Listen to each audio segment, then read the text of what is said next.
city streets, we began to feel the fire. We rise like tall buildings as the chemicals, they take us higher. The night's young and it's just begun as she puts her hand in mine. We wanna chase the night, wanna dance to the light, pull the stars from the sky, just two hearts running wild. Never sleep, never stop, as we shout from the top. We're gonna be two hearts running wild.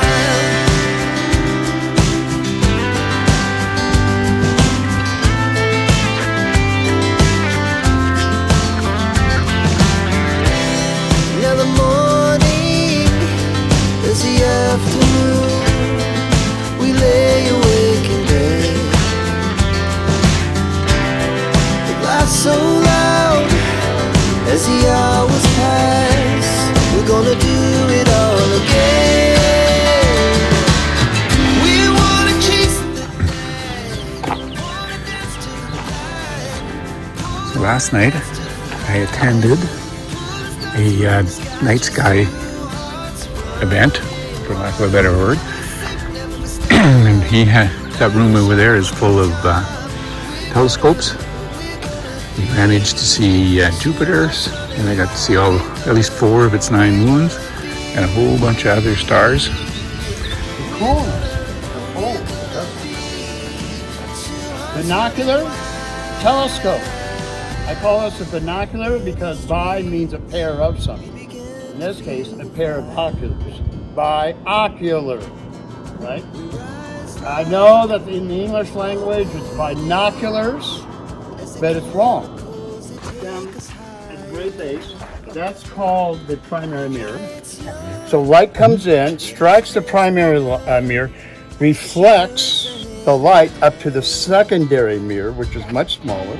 So that means that mirror down there has to be slightly concave. Okay, wait a minute. Super moon means it's a full moon at perigee. And then super new moon. A super new moon, you can't see it. Yeah, it should be Okay. visible. Then that would be at perigee. And the difference is that the moon orbits our Earth at about a 5-degree declination, not much at all, and it doesn't stay in the same distance away from the Earth. Remember, Vicky, looking up through all those Sirius clouds and just going away. Yeah, they're evaporating because they're so high, and the cold is just evaporating.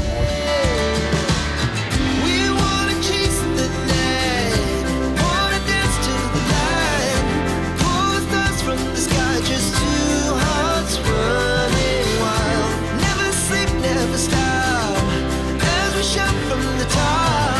We're gonna be, we're gonna be two hearts running wild. Your first view of the jagged peaks of the Chisos Mountains in the heart of Big Bend National Park. The mountains, which are about 40 miles distant, are framed by an opening between 2 nearer ranges. On your left are the Dead Horse Mountains, an extension of the Sierra del Carmen in Mexico.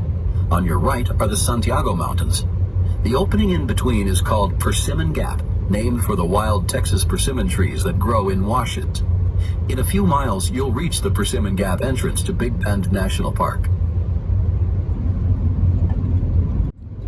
You're on your way to Big Bend National Park. We'll be telling you much more about the park as you approach, but here are a few nuts and bolts. Big Bend has more than 100 miles of paved roads, including 3 drives you should not miss: Ross Maxwell Scenic Drive, Chisos Basin Road, and the drive to Rio Grande Village. You'll want to see Santa Elena Canyon, Chisos Basin in the lap of the Chisos Mountains, and Boquillas Canyon near Rio Grande Village. About 50 million years ago, you'd be seeing a much different landscape around you. This flat land was covered with swamps and meandering rivers, and it was populated by such charismatic creatures as the Coryphodon, a hippo-like creature 9 feet long with saber-like teeth, and Hyracotherium, a horse about the size of a fox. How do we know all this? From the fossil record, of course. At Fossil Bone Picnic Area just ahead, an outstanding exhibit will tell you about many of the 1,200 different fossilized species discovered in Big Bend National Park. From snails and sea urchins to giant flying pterosaurs with a 35-foot wingspan. You'll see life-size replicas of some of the creatures molded from the original fossils. And you'll learn a bit about the exacting work of paleontologists, many of whom have worked right on this site. The site also has restrooms and shaded picnic tables. We highly recommend a stop here. The turn is... You'll reach Panther Junction, where you can visit the park's main visitor center. You'll also have the option of heading toward the Rio Grande Village area in the southeast corner of Big Bend National Park, or turning towards Chisos Basin in the mountains you see ahead of you. Both are must-see sites. Over the next few miles, we'll preview these wonderful areas. Rio Grande Village has a visitor center that's open November through April, a general store and gas station that are open year-round, and 2 campgrounds. One has 100 shaded sites. 43 of them can be reserved mid-November to mid-April through recreation.gov. The other is a small RV park with 25 sites and full hookups. The village is, of course, on the Rio Grande and lies at 1,850 feet, so you'll be dropping about 2,000 feet during the 20-mile drive from Panther Junction. In summer, expect temperatures to be much hotter down there. You'll find several very worthwhile sites near the village. You can take a walk beside the Rio Grande to the ruins of an old hot spring spa. You can hike to Boquillas Canyon, where the Rio Grande flows through 1,400-foot canyon walls. And you can have the novel experience of crossing the river to visit a small Mexican village on the other side. You'll need your passport. There's much to see on the drive down as well. We highly recommend the trip to Rio Grande Village, a must-see site. At Panther Junction, a few miles ahead, you'll have the choice to turn toward Rio Grande Village, which we just told you about, or toward the Chisos Mountains, Big Bend's high country. The volcanic mountains are right in front of you. They rise to nearly 8,000 feet. You're at about 3,100 feet right now. It's a different world up there, where you'll find woodlands of oak, juniper, pinyon pine, and even Douglas fir trees, and where the temperature drops considerably, as much as 20 degrees. Be sure to allow time to explore Chisos Basin in the heart of the mountains during your Big Bend visit. You can go straight ahead for the visitor center. Twilight is a magical time at Big Bend National Park.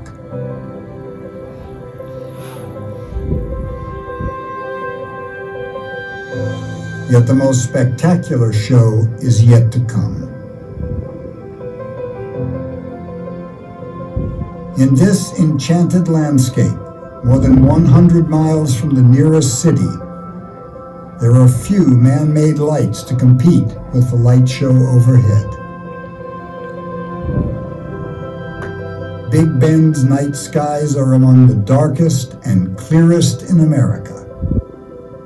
At Big Bend, the Chisos Mountains rise abruptly from the desert landscape like a forested island in the sky.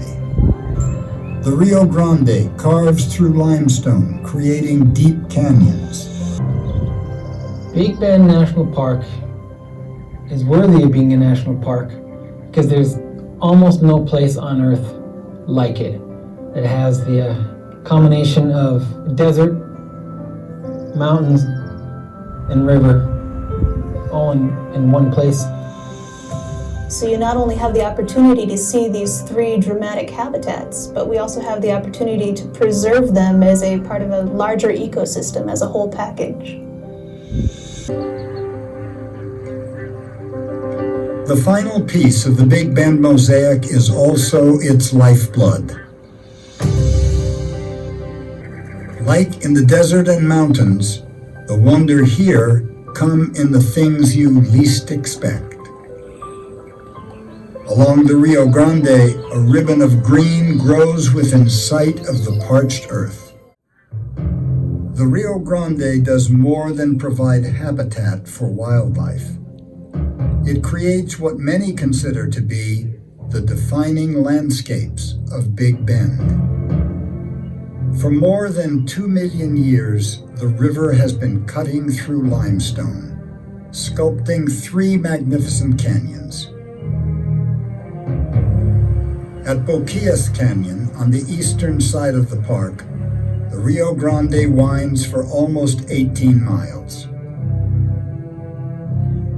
On the park's southern boundary is Mariscal Canyon. Nearly 8 miles in length, Mariscal is the most remote and the most narrow. It's just beyond Mariscal's 1,400-foot walls that the Rio Grande makes its dramatic 90-degree turn that gives Big Bend its name. The most upstream canyon is what many consider the most beautiful.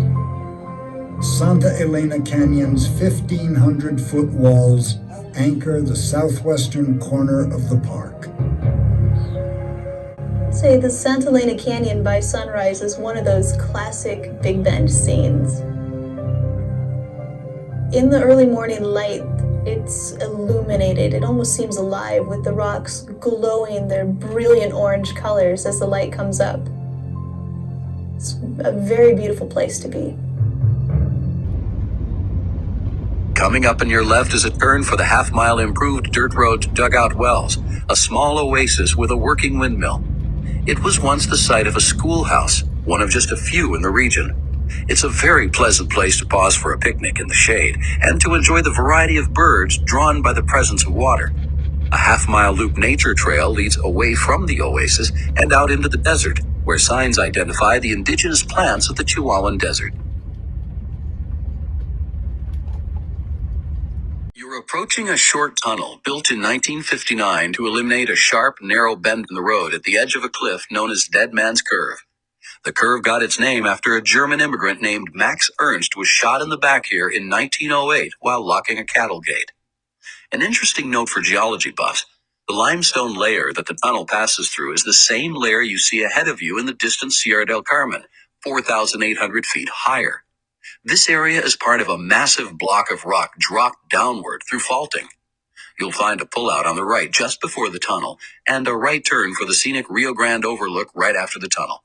From there, you get a great look at the floodplain of the Rio Grande. Just ahead on the right is the turn for the half-mile drive to Boquillas Canyon, where you can see where the Rio Grande cuts through limestone cliffs 1,400 feet high. If you continue straight on this road, you'll reach Boquillas Canyon Trail in another mile. Approaching the turn for Boquillas Crossing, where you can pass through a port of entry and ferry across the Rio Grande to visit the small Mexican village of Boquillas. The crossing is by rowboat, and you're expected to pay a nominal charge. Across the river, guides and taxis will offer their services, or you can make the 1-mile walk to the village on your own. In the village are a couple of places to eat, and stores where you can purchase local crafts. Remember, you must have your passport to enter Mexico and to re-enter the United States.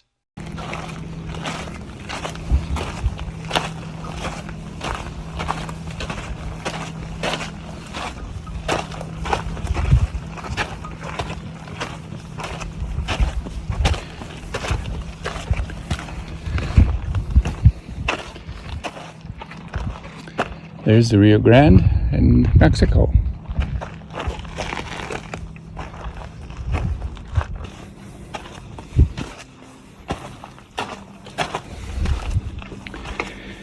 It is 92 degrees out, and there's absolutely no wind.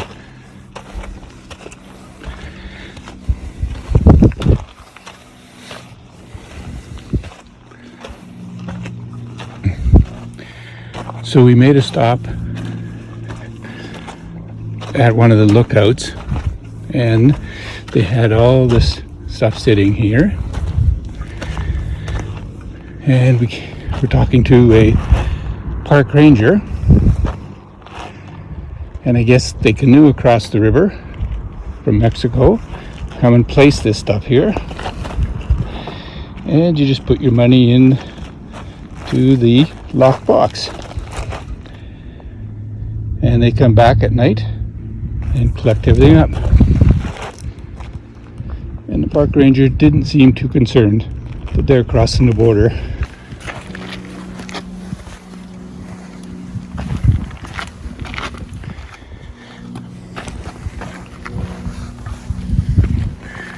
You drinking water already? On the head, too. Thank goodness you bought a hat.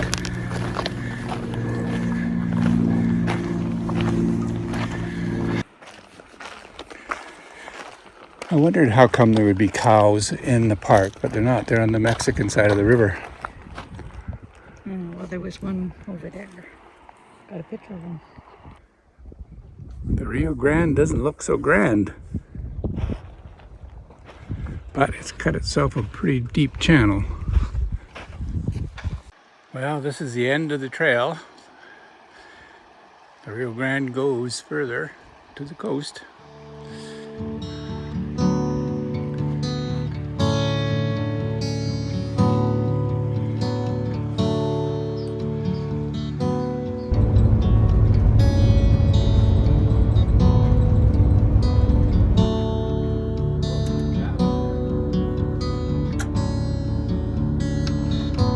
The mama is calling them home.